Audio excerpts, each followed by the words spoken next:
Rams were able to kind of handle the Houston Texans. It was not a very close game.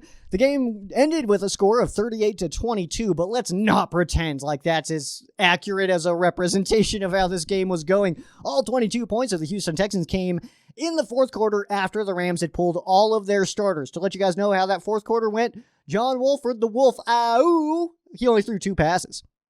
And his completion was to Benny Scose. That was actually pretty cool. But the Texans ended the day with 323 offensive yards, entered the fourth quarter with 73. So a big old chunk of them yards.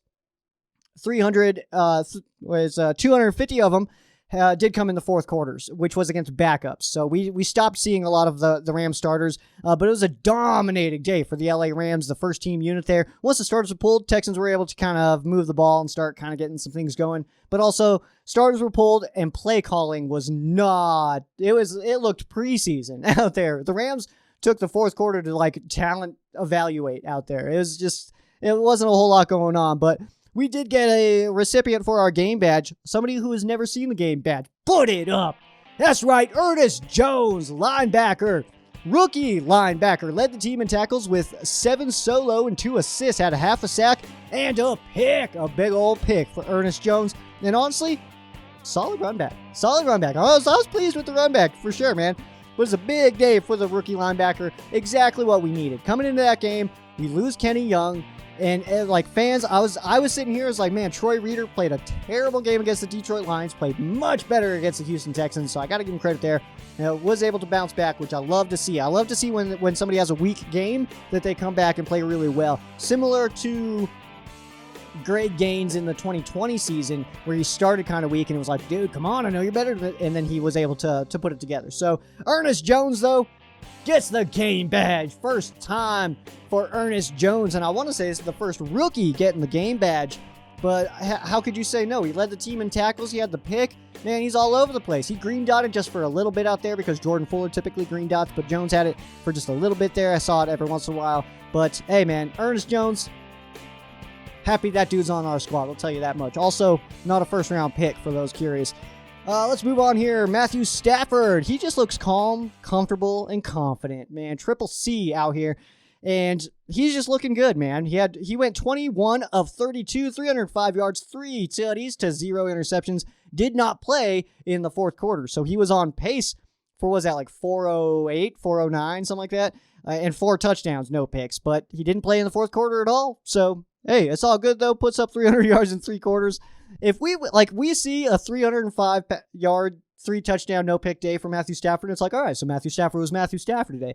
If we saw that from any of the Rams, like past like 5, 6, 7 quarter, 8, not maybe like since Warner, that we'd be like, oh man, it was a great day. But like for Stafford, it's like, yeah, he's Stafforded out there. Like it's fine, not a big deal. Next up, we got running back Daryl Henderson. Looks strong.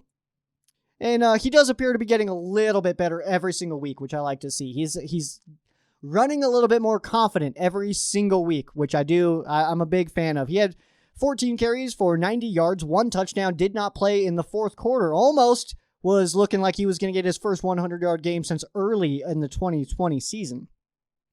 Wide receiver Cooper Kupp continues to crack skulls and crush souls. 7 receptions, 115 yards, and 1 touchdown. BT Dubs. I'm putting that on a t-shirt, guys. If you guys want a cracking skulls and crushing souls t-shirt, just keep your eyeballs open because we're trying to work on that right now. I got to figure out some kind of design or something, man. Maybe if you guys have suggestions, let me know. But also, somebody responded and they're like, isn't that from like some video game or something? And I was like, I have no idea. I have an Xbox 360 that's in this box over here that I've lived in this apartment for like a year and a half. Hasn't even been out of there. And it's a 360. Okay, I'm not a gamer. I'm not anti-gamer. If you're a gamer, heck yeah, do your thing, man. That's awesome. I just don't care enough. And also I'm pretty busy. Like, I don't know. It's just, I feel like I get antsy when I'm playing video games. I feel like I'm like, I'm wasting time, but it doesn't matter. But no, theirs was different. I think it was something about bones, but no, mine's cracking skulls and crushing souls.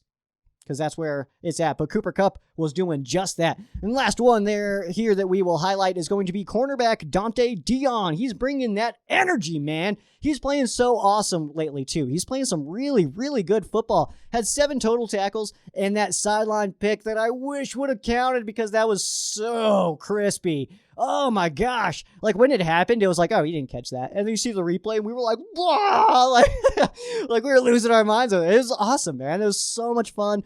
So cool to see Dante Dion just really getting it done right now. And I do think that the emergence of Dante Dion is quite literally why the Rams did not try to make a move at the cornerback position ahead of the trade deadline. I do think that Dion played a big, big old part of that. So would have liked to see that pick count.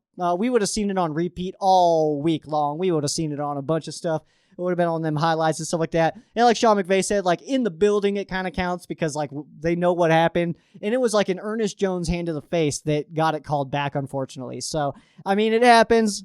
I mean, both teams got to play by the rules. And Jones kind of ruined the Dante Dion interception, but it's all good, man. We know. Did you guys know that all of the best Rams fans make it all the way to this part of the video?